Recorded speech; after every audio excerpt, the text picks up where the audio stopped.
नमस्कार, मैं हूं आपके साथ अंकिता पाल। बुलेटिन की शुरुआत करते हैं।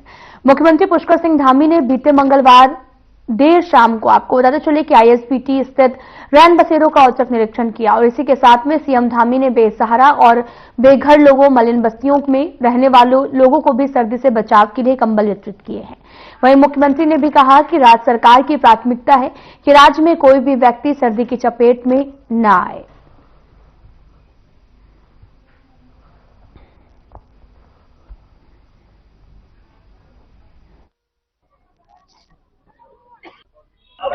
राज्य मुख्यमंत्री जी ने काफी विस्तृत किए हैं और दिशा निर्देशन का काम भी उनके द्वारा किया गया है। ठंड से किस तरह से राहत दी जाए और एमडीडी को देखिए, आपदा प्रबंधन विभाग के द्वारा पूर्व में भी निर्देशित किया गया और माननीय मुख्यमंत्री जी ने भी निर्देश दिए हैं कि चूंकि बारिश हुई है, बर्फबारी, ठंड बढ़ गई है, तो जो रैन बसेरे उनको ठीक किया जाए, अलाव जलाया जाए और कंबल वितरण जरूरतमंद है तो उनको किया जाए। उसी तक माननीय मुख्यमंत्री जी द्वारा कंबल वितरण किया गया है और इस तरह के जो कार्यक्रम है वो जनपदों में भी चलाए जाएंगे।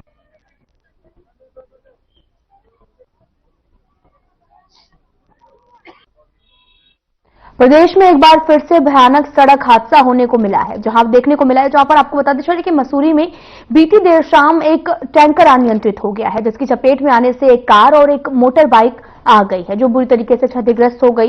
इस हादसे में बाइक सवार चोटिल हो गया, जिसको स्थानीय लोगों की मदद से अस्पताल ले जाया गया है। और बताया यह भी जा रहा है कि देर शाम को पानी से भरा एक टैंकर अभिनंदन होटल में पानी डालने के लिए जा रहा था, लेकिन अचानक से चढ़ाई में उसके ब्रेक फेल हो गए हैं और पीछे की ओर से चल पड़ा, जिसकी चपेट में सड़क किनारे खड़ी टैक्सी, 4 और एक मोटर बाइक आ गई है और वे बुरी तरह से क्षतिग्रस्त हो गई है। वहीं लोगों ने बताया कि टैंकर चालक नशे की हालत में टैंकर चलाता है और इस वजह से पहले भी कई एक्सीडेंट हो चुके हैं।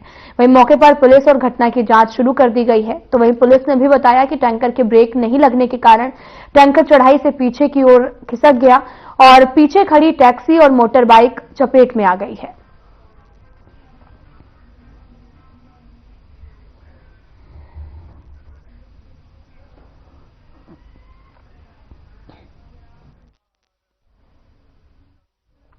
तो उधम सिंह नगर पुलिस ने एक ऐसा कदम उठाया जिसमें लोगों के चेहरों पर खुशी की लहर भी दौड़ पड़ी है। पुलिस ने खोए हुए मोबाइल फोन लोगों को वापस लौटाकर एक खूबसूरत तोहफा भी दिया है। साथ ही एसएसपी मणिकांत मिश्रा के निर्देश पर एसओजी काशीपुर की टीम ने कड़ी मेहनत और निगरानी के साथ में कुल 235 खोखे और साथ ही मोबाइल फोन बरामद किए, जिनकी कीमत 32 लाख रुपए से भी अधिक की बताई जा रही है। इन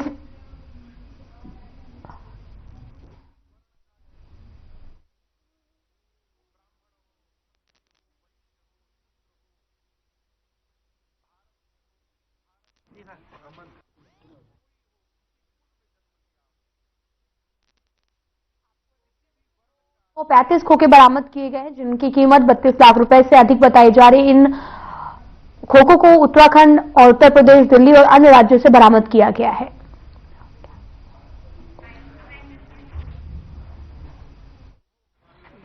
ये कई महीनों से लोगों के मोबाइल जो गुम हुए थे उनको एसओजी की टीम के द्वारा सर्विलांस पर लगाया गया था, जिसमें कुल 225 मोबाइल बरामद किए गए थे। इनकी कीमत लगभग 32 लाख रुपए है। आज उन मोबाइल को जो उनके असली धारक हैं उनको प्रदान किया जा रहा है। अमन गुप्ता जी सर। खबर मसूरी से है, जहां पर एसडीएम सदर हरगिरी ने आपको बताते चले कि मसूरी एसडीएम कार्यालय में स्थानीय जनप्रतिनिधियों, मजदूर संघ और रिक्शा चालकों के साथ में बैठक की है। दरअसल ये बैठक साइकिल रिक्शा चालकों और मजदूर संघ ने गोल्फ कोर्ट के संचालन शुरू किए जाने का विरोध किए जाने को लेकर हुई है। इस बैठक में उन्होंने बताया कि मसूरी में पर्यटकों को बेहतर सुविधाएं दिए जाने को लेकर गोल्फ कैट का ट्रायल किया जा रहा है और ऐसे में अगर बल्क कैट का संचालन मंत्री में शुरू किया जाता है तो उसमें पहली प्राथमिकता रिक्शा चालकों को दी जाएगी।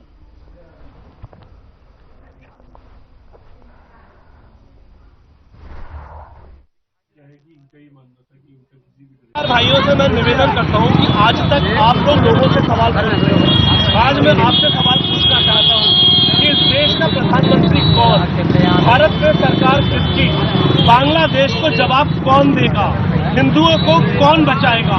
आज की तारीख में अल्पसंख्यक हिंदुओं की जो बांग्लादेश में बुरी तरीके से अत्याचार उन लोगों के ऊपर हो रहे हैं, क्या भारत सरकार की जिम्मेदारी नहीं बनती कि अपने राजनीतिक संबंध बांग्लादेश से खत्म करे, व्यापारिक संबंध बांग्लादेश से खत्म करे। बांग्लादेश के खिलाफ खुलकर आए। आज जो ध्रुवीकरण की राजनीति इतने अहम मुद्दे पर भारतीय जनता पार्टी चला रही है, मोदी सरकार चला रही है, इतने गंभीर मुद्दे पर भी हिंदू और मुसलमानों का ध्रुवीकरण की राजनीति जन आक्रोश रैलियों में निकाल रही है।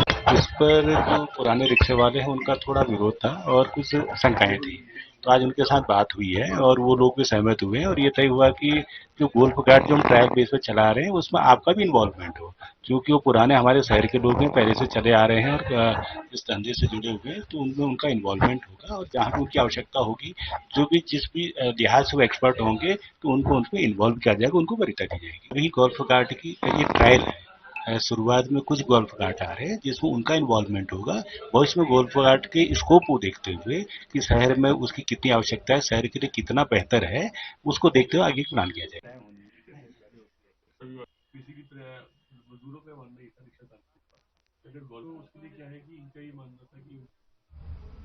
महुआ खेड़ागंज नगर पालिका अधिशासी अधिकारी सतीश कुमार की मेहनत ने बदली है, जहां पर महुआ खेड़ागंज की तस्वीर कभी गंदगी के अंबार और बदहाल नालियों के लिए पहचाना जाने वाला जनपद ऊधम सिंह नगर का महुआ खेड़ागंज अब स्वच्छता का प्रतीक बनता जा रहा है। पीएम नरेंद्र मोदी के स्वच्छ भारत अभियान में इस क्षेत्र की तस्वीर बदल दी है। इस बदलाव का श्रेय नगर पालिका परिषद के अधिशासी अधिकारी सतीश कुमार को जाता है, जिनकी मेहनत और दूरदर्शिता ने क्षेत्र को गंदगी से छुटकारा दिलाकर स्वच्छता का उदाहरण बना दिया है।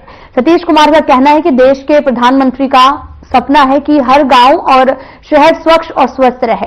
इसे साकार करने के लिए उन्होंने टीमों का गठन किया और कड़ी हिदायत भी दी है। क्षेत्र में गंदगी की किसी भी समस्या को सहन नहीं किया जाएगा।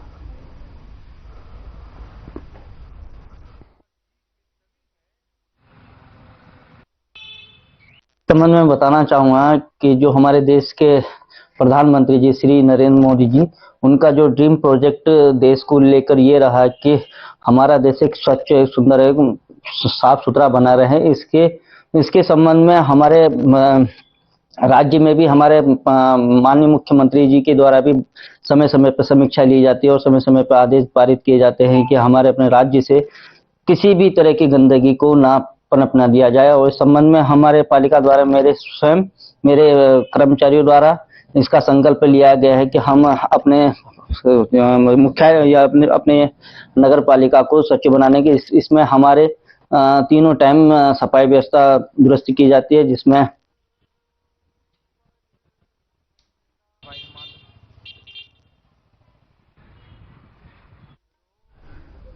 हरबर्टपुर में करोड़ों रुपए की लागत से बनाए गए बस अड्डे को शोपीस होने से बचाने के लिए जनसंघर्ष मोर्चा अध्यक्ष रघुनाथ सिंह नेगी ने टीम के साथ में बस अड्डे का निरीक्षण किया है और जनसंघर्ष मोर्चा अध्यक्ष और GMVN के पूर्व उपाध्यक्ष रघुनाथ सिंह नेगी ने भी अड्डे का सूनापन देखकर इसे जनता का दुर्भाग्य करार दिया है। नेगी ने मौके पर सचिव परिवहन ब्रजेश संत से दूरभाष कर वार्ता कर समर्थक से अवगत कराया। सचिव परिवहन संत ने कार्रवाई का आश्वासन दिया।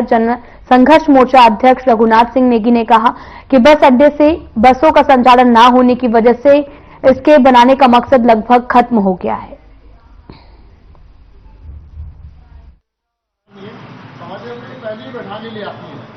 सर, हरपटपुर और आसपास के क्षेत्र के लोगों ने बताया, जनसंघर्ष मोर्चा से हमारे बात की, उन्होंने इस बात की मांग रखी कि जो हरपटपुर का जो बस अड्डा है लगभग 1 साल इसको बना हो गया, करोड़ों रुपए की लागत से बना, और समझते हैं कि करोड़ों अरबों रुपए की भूमि आज निष्प्रयोज्य हो रही है क्योंकि यहाँ पे बसों का संचालन नहीं हो रहा। जो बसें हैं रोडवेज की, उत्तराखंड रोडवेज की बसें, वो मात्र परिक्रमा करने भर यहाँ आती हैं, सवारियां वो पहले ही उठा लेती हैं, एक भी यात्री इस अड्डे पे नहीं है। आप समझ लीजिए हरपटपुर और आसपास की जो तमाम जो चौराहे हैं, इतना ज़्यादा जमावड़ा रहता है, इतनी ज़्यादा ट्रैफिक भीड़ रहती है कि लोगों का कई मिनट तक निकलना मुश्किल हो जाता है। इस मामले में इसका लाभ जनता को मिलना चाहिए। इतने बढ़िया ये चीज़ बनी है, बस अड्डा बना है, सारी सुविधाएं होनी चाहिए। वो ना हो, लेकिन आप देख सकते हैं हरपटपुर चौक और उसके आसपास इतनी ज़्यादा भीड़ है, रोज शाम को सुबह आती है। बांग्लादेश में हिंदुओं के साथ हो रही हिंसा को लेकर देश में कई अलग अलग हिस्सों में हिंदुओं में आक्रोश देखने को मिल रहा है। वहीं अब धर्मनगरी हरिद्वार में विश्व मानवाधिकार दिवस के दिन भी हजारों लोगों ने पैदल मार्च निकाला और मानव अधिकार मंच ने पैदल मार्च आयोजित किया है, जिसमें तमाम सामाजिक और हिंदूवादी संगठनों से जुड़े लोग शामिल हुए हैं। इसके अलावा साधु संतों, नेताओं ने भी पैदल मार्च में हिस्सा लिया है और ऋषिकुल मैदान में हर की पौड़ी तक पैदल मार्च के दौरान लोगों ने जमकर नारेबाजी की और इसके बाद में राष्ट्रपति और यूएनओ को भी ज्ञापन भेजा है और हिंदुओं की रक्षा के लिए दखल देने और शांति बहाल करने की मांग की है।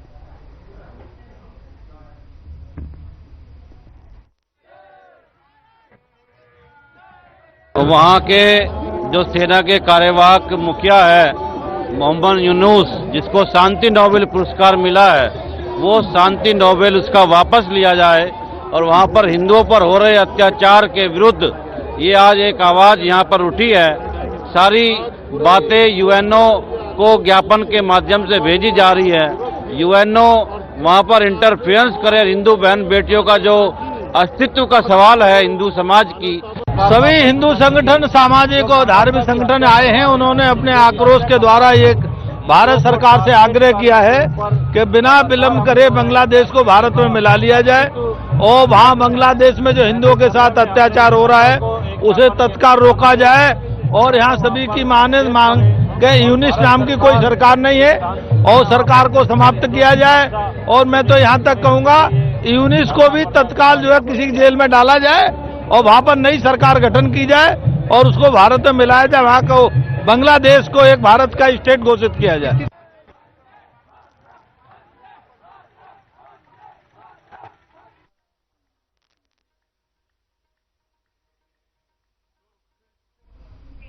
फिलहाल यहां रुकते हैं छोटे से ब्रेक के लिए।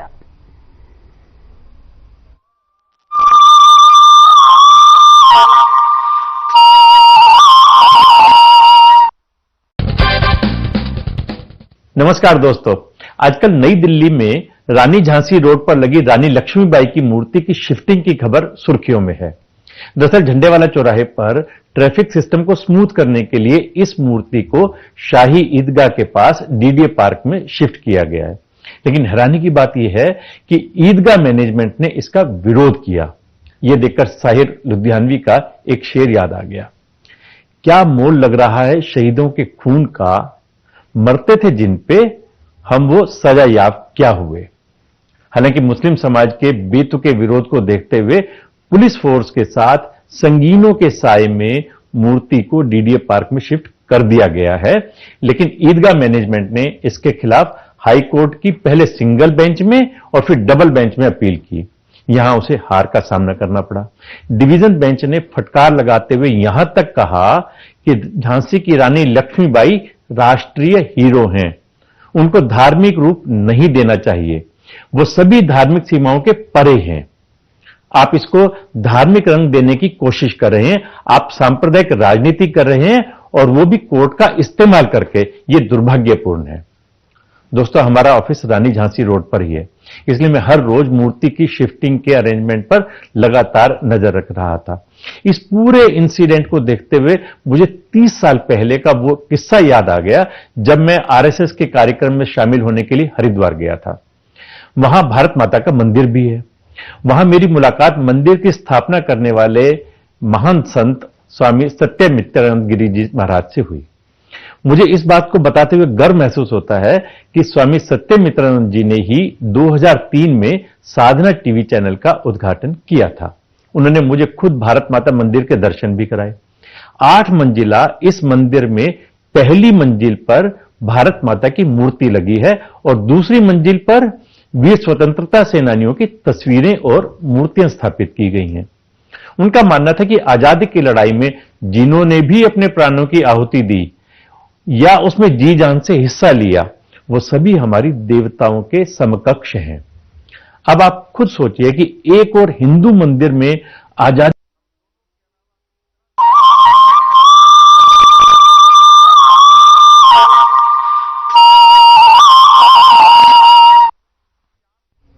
ब्रेक के बाद स्वागत है आप सभी का। रुख करते हैं खबरों की तरफ। ऊधम सिंह नगर में सड़क दुर्घटनाओं का ग्राफ लगातार बढ़ रहा है। सड़कों पर बिना हेलमेट दोपहिया वाहन और ओवरलोड जो वाहन हैं वो लगातार चल रहे हैं, जिससे आपको बताते चले कि दफ्तरों में बैठे अधिकारी इस सबसे बेखबर नजर आते हैं। बावजूद इसके परिवहन विभाग के ARTO विमल पांडे का दावा है कि सड़क दुर्घटनाओं में मौतों का आंकड़ा पहले के मुकाबले कम हुआ है। काशीपुर में बातचीत के दौरान ARTO विमल पांडे ने कहा कि लोग अब हेलमेट और सीट बेल्ट का इस्तेमाल अधिक कर रहे हैं, जिससे दुर्घटनाओं में जान गंवाने वालों की संख्या घटी है। लेकिन जमीनी सच्चाई इससे बिल्कुल उलट है। क्षेत्र की सड़कों पर नियमों का खुला उल्लंघन होता है और हेलमेट न पहनने वाले वाहन चालकों और ओवरलोड वाहनों पर कोई कार्रवाई होती दिखती नहीं है।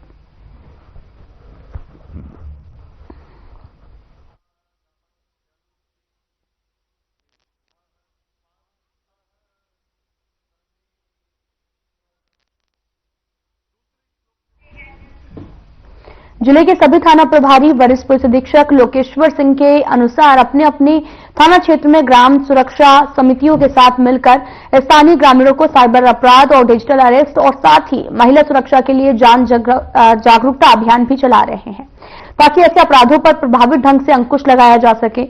इसी क्रम में आपको बताते चले कि रखरीखाल थाना अध्यक्ष संतोष पहतवाल के द्वारा थाना क्षेत्र के गांव में ग्राम सुरक्षा समिति और महिला मंगल दल और ग्रामीणों के साथ मिलकर साइबर अपराध, डिजिटल अरेस्ट और महिला सुरक्षा पर जन जागरूकता गोष्ठी का आयोजन किया गया है। इस मौके पर ग्राम कोटनाली में थाना अध्यक्ष ने भी ग्राम सुरक्षा समिति के सदस्यों और महिला मंगल दल की महिलाओं के साथ में ग्रामीणों के साथ मिलकर जागरूकता अभियान चलाया है। ग्रामीणों को भी जागरूकता पंपलेट भी इस दौरान वितरित किए गए हैं। इसके साथ ही पुलिस द्वारा इस दौरान हेल्पलाइन नंबरों की जानकारी भी दी गई है।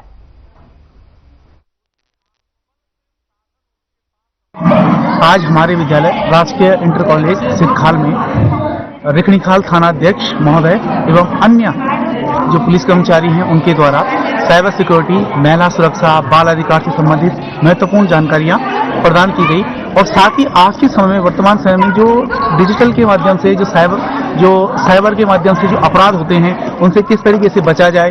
जैसे कि हम लोग आए दिन देखते हैं कि फर्जी कॉल आना या एक तरीके से बैंक के नाम से फर्जी कॉल आती हैं, लिंक्स आते हैं जिसमें कि साइबर अपराध मतलब जो इस पे क्लिक करें आपको ये मिलेगा। इस तरह की जो अपराध होते हैं या बाल से संबंधित जो अपराध होते हैं जैसे बैड टच हो गया, गुड टच हो गया, इससे किस तरीके से बचा जाए इस संबंध में जो जानकारी हमें महोदय के द्वारा दी गई, इसके लिए मैं उनका बहुत बहुत तहे दिल से धन्यवाद करता हूँ। हम लोग ये कार्य कर रहे हैं कि गांव-गांव जाके हमारी टीम्स जो हैं एक तो अवेयरनेस फैलाएं, लोगों को जागरूक करें और उनको इस चीज का आभास रहे कि यदि कोई बाहर से कोई कॉल आता है या कोई उनसे पैसे लेन देन का कोई संपर्क करता है तो उसमें वो सतर्क रहें।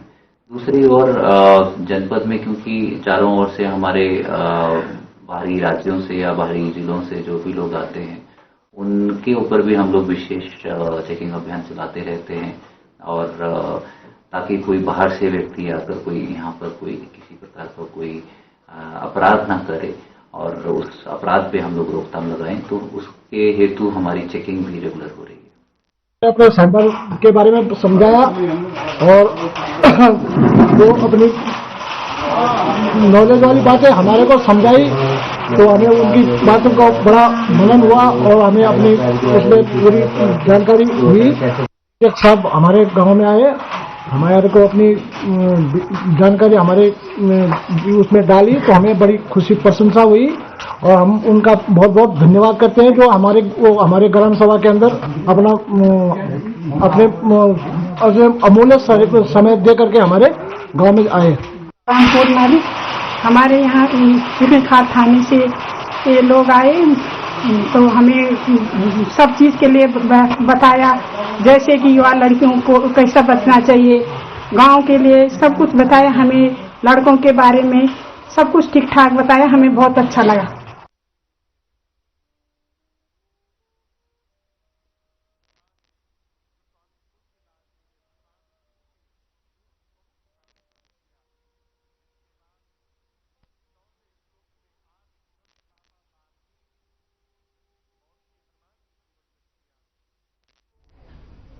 फिलहाल यहां रुकते हैं छोटे से ब्रेक के लिए।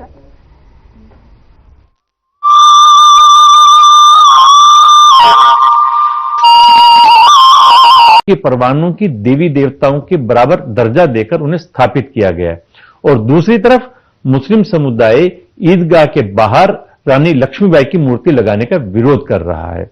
ऐसे में इन लोगों की मानसिकता क्या होगी आप अंदाजा लगा सकते हैं, जिनकी बदौलत आज हम और आप और विरोधी मुस्लिम समुदाय भी आजादी की खुली हवा में सांस ले रहा है। मुझे लगता है उन शहीदों का विरोध करना उनकी राष्ट्र विरोधी सोच को दर्शा रहा है। सर फर्नीचर किस बोर्ड का बनवाएं? बॉयलर बोर्ड का, उबलते पानी से गलता भी नहीं है। आग लग जाए तो जलता नहीं है, दीमक बोरर से इसका कुछ बिगड़ता भी नहीं है। राइट। एक्शन टेसा का बॉयलर बोर्ड है फायर रिटार्डेंट, बॉइलिंग वाटर और borer termite proof. Action Tesa का बॉयलर बोर्ड, सबसे बेहतर, सबसे मजबूत।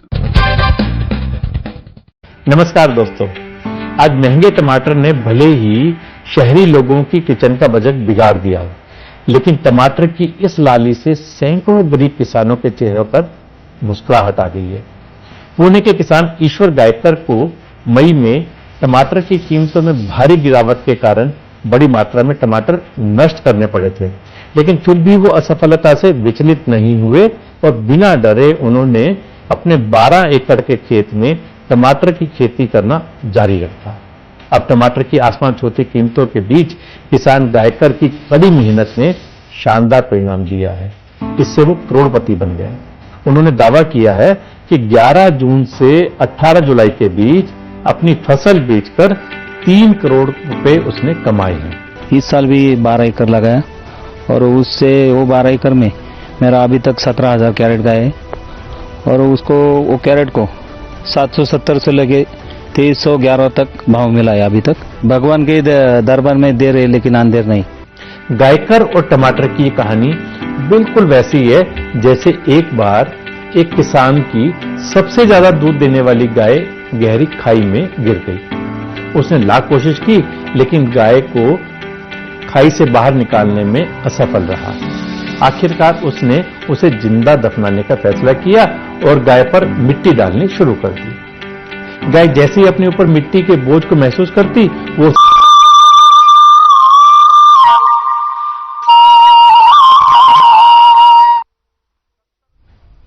ब्रेक के बाद स्वागत है आप सभी का। रुख करते हैं खबरों की तरफ।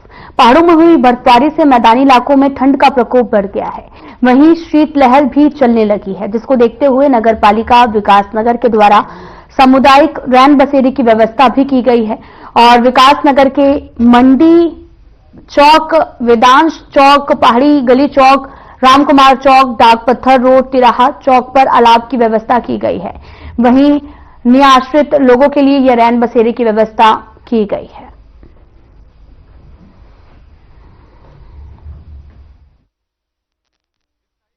नगर पालिका परिषद द्वारा जो बेसहारा निराश्रित लोग हैं उनके लिए रैन बसेरे की व्यवस्था अपने स्वामित्व की सामुदायिक भवन में की गई है, जिसमें 13 बेड लगाए गए हैं, जिसमें चद्दर के साथ साथ रजाई आदि की व्यवस्था और साफ सफाई हेतु पूरी व्यवस्था की गई है। इसके अतिरिक्त पालिका द्वारा पूर्व की भांति 7 जगहों पर अलाव की व्यवस्था की गई है और अन्य जगहों पर अगर कोई डिमांड आती है तो उसके हिसाब से वो भी की जाएगी पूर्ति। सर 7 जगह कौन कौन सी होगी चिन्हित की जो आपने? आपकी मंडी चौक पे है, चुंगी पे चलाई जा रही है, पहाड़ी गली चौक पे चलाई जा रही है और राजेंद्र चौक पे चलाई जा रही है और आपका डाकपत्थर चौक पे और एनफील्ड स्कूल के पास अभी पालिका द्वारा अलाव जलाया जा रहा है। और क्या सुविधा देगी नगर पालिका की ओर से? नगर पालिका द्वारा भविष्य में ठंड पे अगर कोई निराश्रित बंदा मिलते हैं हमें तो उनके लिए हम कंबल आदि की व्यवस्था भी करेंगे।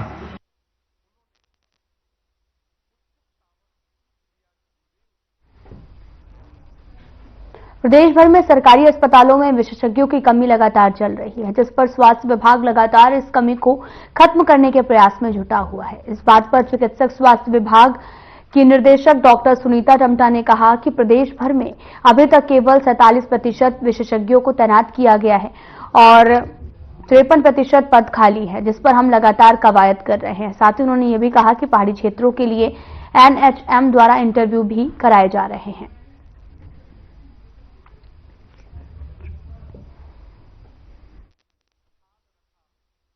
हाँ, जैसे कि हमारे राज्य में आपको पता है कि हमारे विशेषज्ञों की बहुत कमी है। MBBS तो हमारे को मिल जाते हैं, पर ईयर हमें लगभग 300 करीब मिल जाते हैं, बॉन्डेड और नॉन बॉन्डेड। लेकिन हमारे जो विशेषज्ञ हैं वो हमारे राज्य में अभी 47% अभी फिलअप है उनकी, और 53% हमारे जो है अभी खाली पड़े हैं। तो इसके लिए हम कवायद कर रहे हैं। जैसे हमारे वहाँ 2-3 जगह से हम लोग इंटरव्यू करा रहे हैं, जैसे NHM के थ्रू हम लोग स्पेशली पहाड़ी एरिया में, और थोड़ा सा सैलरी भी अच्छा देके, और यूकोड वीपे के थ्रू हम लोग इंटरव्यू करवाते हैं।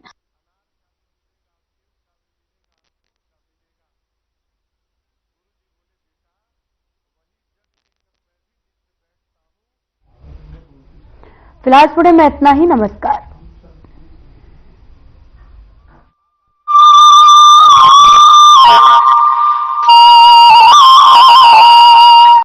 टक्कर